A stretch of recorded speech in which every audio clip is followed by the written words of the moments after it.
And we are back, and we just finished watching 1982's E.T. the Extraterrestrial with a runtime of 1 hour and 55 minutes. This is rated PG. This is from director Steven Spielberg and writer Melissa Mathison. This is the story of a young boy named Elliott, played by Henry Thomas, who discovers that there is something going on the premises, and at first thinks that, what is it, a goblin? I guess so, yeah. I think they say it's a goblin. Goblin, and they think it's a coyote, but it turns out it's an extraterrestrial. Who was left behind.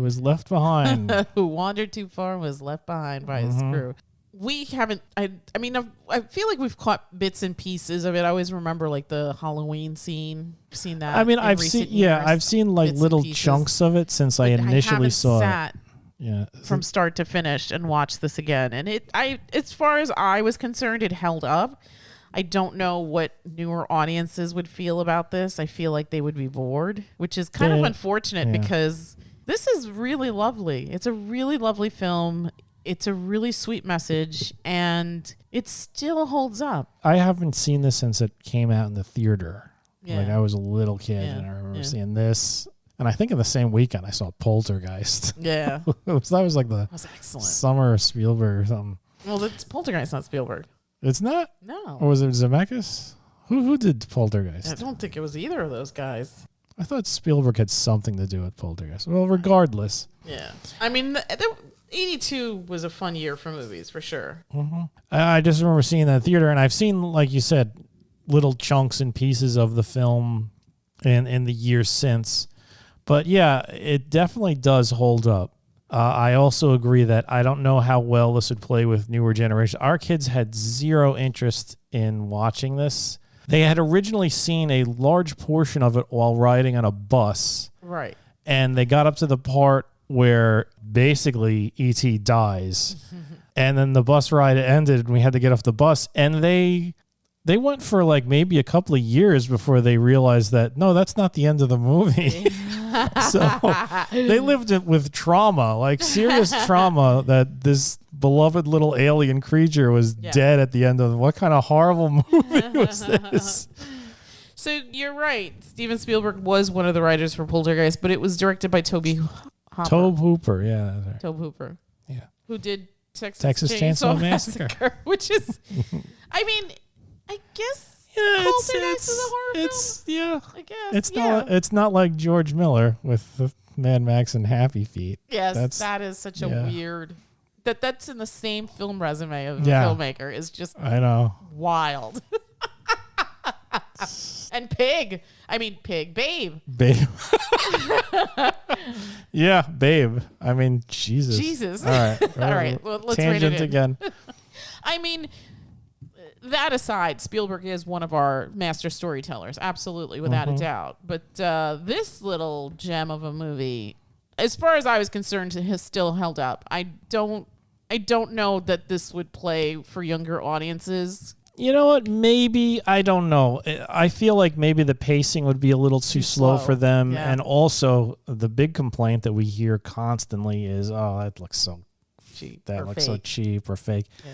And for the time, it was like E.T. was just awesome. He was just waddling around, and he was an alien. He wasn't a terrifying alien. He had big, soulful eyes. Yeah. But nowadays, I don't know how well that would pan out. The version that we just finished watching was the enhanced version, or is that what they called it? Special edition, yeah. The special edition where it's interesting because you see the scenes where it's a puppet, and then you see the scenes where it's clearly like a CG character, where I guess where they wanted more emoting or whatever from the alien's face, that maybe the puppet couldn't pull off the lines that it needed to. And overall, it was a pretty decent job. Yeah. I mean, it wasn't like I didn't catch it until you mentioned it. Yeah. You were like, oh my God, because in the beginning you were like, oh yeah, that's CG. And I was like, really? And then I was really looking for it. And then I was like, there were parts where I could see it, and then there was parts where I was just like, I don't know what he's talking about. Yeah, well, when he was running away from all the flashlights, it was almost a little jarring, especially at the end with how smooth he was moving. Because then you see him in the rest of the film,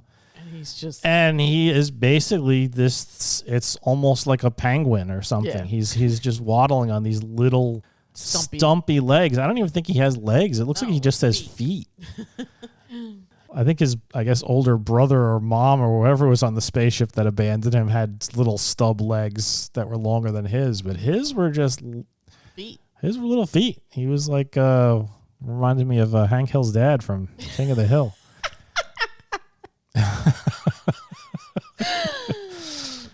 But yeah, in the beginning, he's like running away, and then at the end, he sort of like goes over the horizon line, and it's very smooth. And I was like, that's when I first really noticed it, and I was like, wow, that's totally CG. And then of course I remembered the enhanced edition, because apparently in the enhanced edition they went the added step and removed all the guns from everybody's hands and replaced them with walkie-talkies. I was like, what?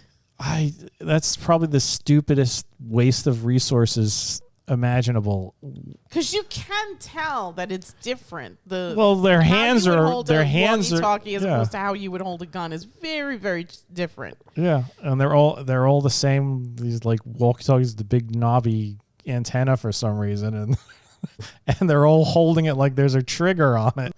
And it's just it why? Must have been somebody who was just super sensitive. Yeah, some hypersensitive jackass was like, "Oh no, we can't have guns in a kids movie." The hell are you talking about? Yeah. It's from 82. Yeah. D. Wallace Stone is leaving those kids alone for like 40% of the time. It's the 80s. These kids are like riding around on bicycles through the woods at all hours of the night. Kids. Yeah. That's how it was. Yeah, exactly.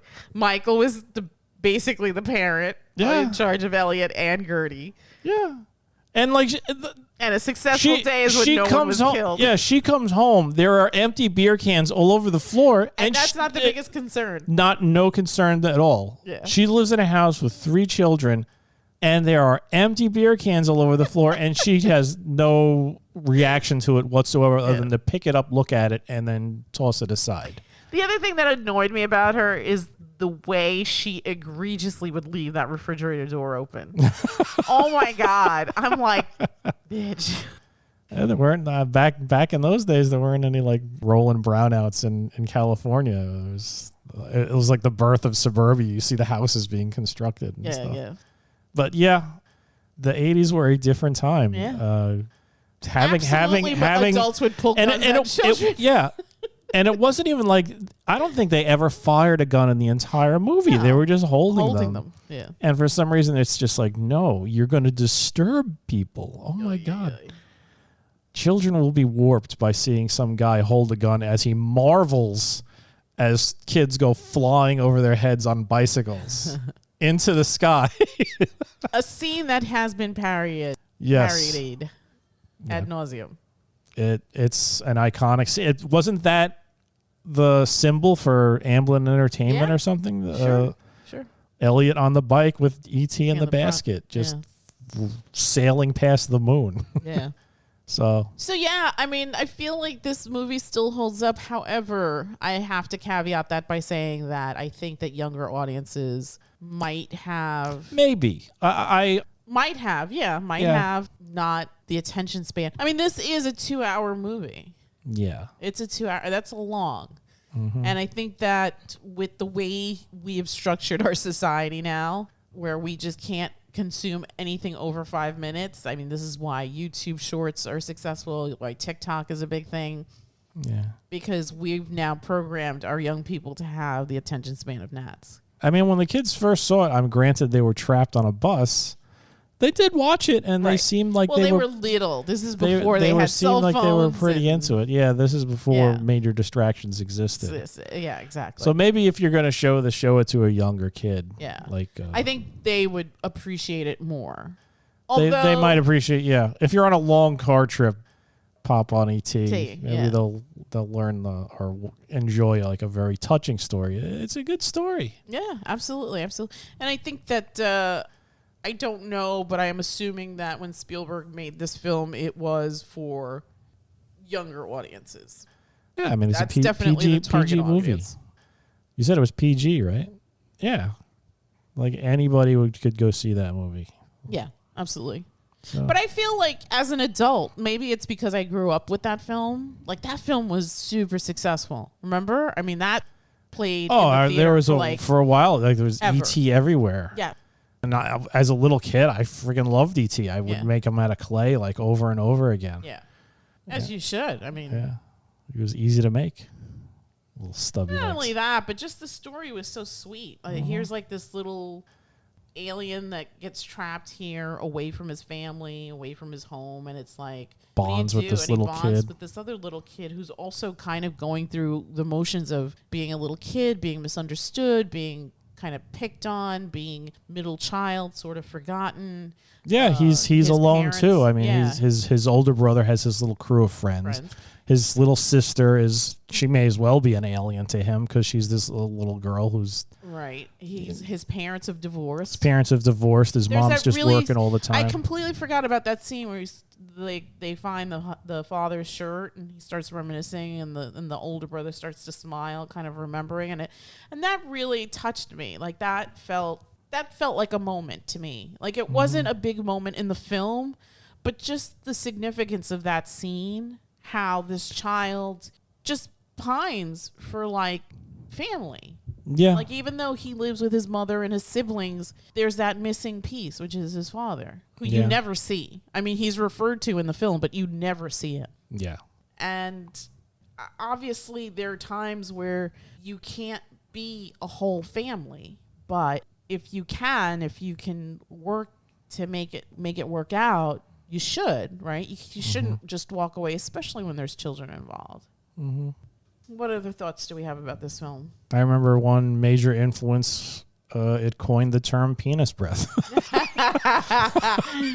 Yes, that was a big. That was a big insult when I was a little kid after that movie came out. Mm-hmm. So there you go. Pretty shocking for PG, for not even PG, PG movie. Pretty shocking for a PG movie. The other thing that I think that you kind of brought up over the course of our watching it was how shrieky Henry Thomas's voice is. Oh my God, yeah. Wow, I'd completely forgotten, but as we were watching, I was like, "Well, you know what? You're not wrong."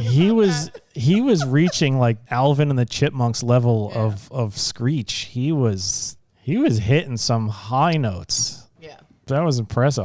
That did register for me when I was younger. Yeah, as an adult, I was like, "Wow." Like I can't even do it. Yeah, no. I mean, well, obviously this is Henry Thomas before puberty. I mean, he is. Yeah, he's like a soprano in an opera. Again, I think that if you are in our age demographic, this will go over better. I think the nostalgia factor is definitely big. I think if you like storytelling, this is a really great film to watch. If you are a fan of Spielberg, obviously revisit this film again. This is a good film to revisit. Yeah, absolutely. I think it's safe. Yeah, and I think that the messages about family and just compassion and empathy are really great. What would you give this on a scale of 1 to 10? I would give this an 8. I too would give this an 8. I think from where it starts to where it ends, I think you can't go wrong watching this. Again, if you can catch it, we caught it on DVD, but if you can catch it, I'm sure it's to buy, rent somewhere. And this episode of the podcast is dedicated to our friend Ailin. Happy belated birthday. I know that this is one of your favorite films, and I wanted to give you a shout out on your special day. I hope it was grand. I miss you a ton, and I'll speak to you soon. And that's it from us, and we will bid you all a good night. Good night.